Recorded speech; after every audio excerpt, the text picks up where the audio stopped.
बच्चों last class में question number 12 क्या था, क्वेश्चन 13 देखते हैं। कहा गया an instructor has a question bank consisting of 300 easy true false question, 200 difficult true false question. कह रहे हैं एक क्वेश्चन बैंक है एक इंस्ट्रक्टर के पास, उस क्वेश्चन बैंक में 300 क्वेश्चन है ट्रू फॉल्स इजी तरीके के, 200 क्वेश्चन ट्रू फॉल्स है टफ तरीके के, डिफिकल्ट तरीके के। ठीक है, मतलब ट्रू फॉल्स क्वेश्चन इजी कितने हैं 300, टफ कितने हैं 200, टोटल ट्रू फॉल्स कितने 500। आगे कहा गया 500 easy MCQ and 400 tough MCQs. 500 easy MCQs है, 400 डिफिकल्ट है। एमसीक्यूज कितने हैं 500 इजी तरीके के हैं, 400 टफ तरीके के। तो बच्चों टोटल एमसीक्यूज कितने हुए 900, टोटल ट्रू फॉल्स कितने हुए 500, टोटल क्वेश्चन कितने बच्चों 1400। अब कहा गया if a question is selected at random from the question bank, अगर उस क्वेश्चन बैंक से एक क्वेश्चन को सिलेक्ट कर दिया गया, what is the probability that it will be an easy question, तो इसकी प्रोबेबिलिटी क्या है कि वो एक इजी क्वेश्चन होगा, given that it is MCQ, जबकि ये पता है वो एमसीक्यू से। मतलब क्वेश्चन कहां से, कंडीशनल प्रोबेबिलिटी से। कैसे पता चला, एक काम हो चुका था दूसरा काम होने की प्रोबेबिलिटी पूछी गई, मतलब वो क्वेश्चन एमसीक्यू है ये हमें पता है, लेकिन इजी होगा इसकी प्रोबेबिलिटी फाइंड करना। तो मैंने दो इवेंट लिखे, इजी क्वेश्चन होगा, एम एमसीक्यू क्वेश्चन होगा। तो ई इंटरसेक्शन एम क्या होगा, इजी एंड एमसीक्यू, इजी भी हो और एमसीक्यू भी हो। हमें निकालना क्या है, हमें निकालना है कि वो क्वेश्चन एमसीक्यूज तो होगा लेकिन इजी तरीके का होना चाहिए, इसको हमें फाइंड करना है। हमने चीज पढ़े बच्चों, इसको फाइंड करने का तरीका क्या होता है, probability of E by m होगा, probability of E intersection m upon probability of m, मतलब उनके इंटरसेक्शन की प्रोबेबिलिटी और तो एम की प्रोबेबिलिटी। ठीक है, एक बात समझो बच्चों, एम की प्रोबेबिलिटी का मतलब क्या है, एमसीक्यूज की प्रोबेबिलिटी। अब एमसीक्यूज है कितने, एमसीक्यूज है 900।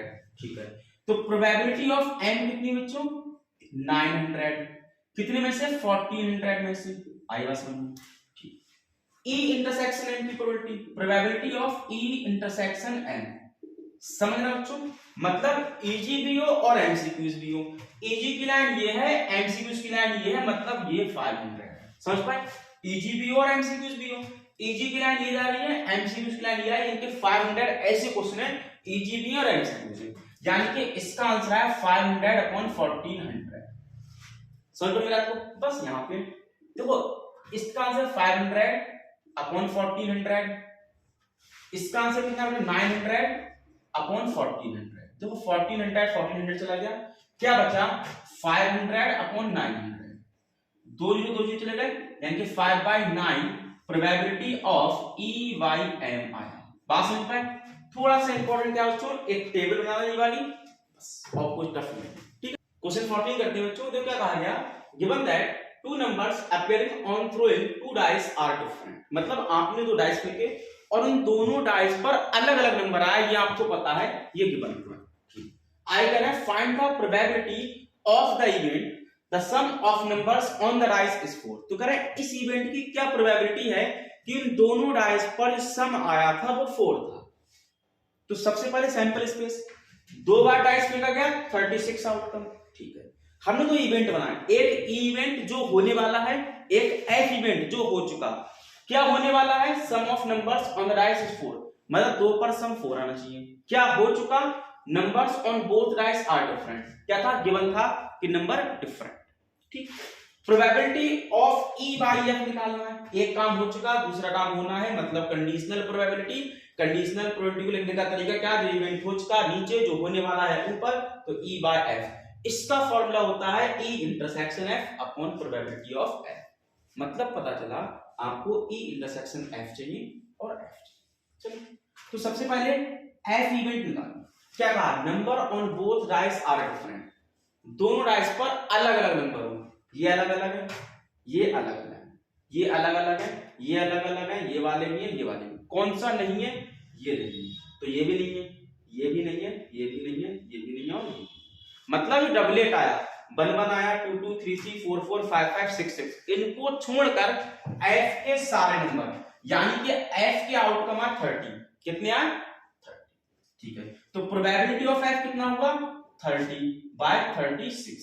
समझ पाए, क्या है एफ में नंबर अलग अलग है, यानी कि सेम नंबर वाला हमारा एफ इवेंट नहीं होगा। हमने 6 माइनस कर दिए, 30 बचे 36 में से। ई इंटरसेक्शन एफ निकालो। ई इंटरसेक्शन एफ का मतलब क्या है कि सम 4 आए और डिफरेंट नंबर हो, सम 4 हो डिफरेंट नंबर हो। देखो क्या 1,3 है, 1,3 है, दोनों अलग अलग हैं और सम 4 है, ठीक है। तो 3,1 भी हमारा आंसर होगा। सम 4 आया 3 + 1 और दोनों अलग अलग नंबर हैं। उसके अलावा एक हमारा आंसर हो सकता है 2,2 सम 4 आया, लेकिन ये नंबर दोनों सेम है इसलिए हमारा आउटकम नहीं होगा, यानी कि सिर्फ हमारे पास यही आंसर। अब ई इंटरसेक्शन एफ की प्रोबेबिलिटी कितनी है बच्चों? 2 नंबर है 36 में से, ठीक है। अब इस फॉर्मूले में वैल्यू लगा दो, probability of E by F. देखो ई इंटरसेक्शन एफ की probability 2/36, probability of F 30/36, 36 finish हुआ, क्या बचा 2/30, 2 बन गया 215, यानी कि 1/15 हमारा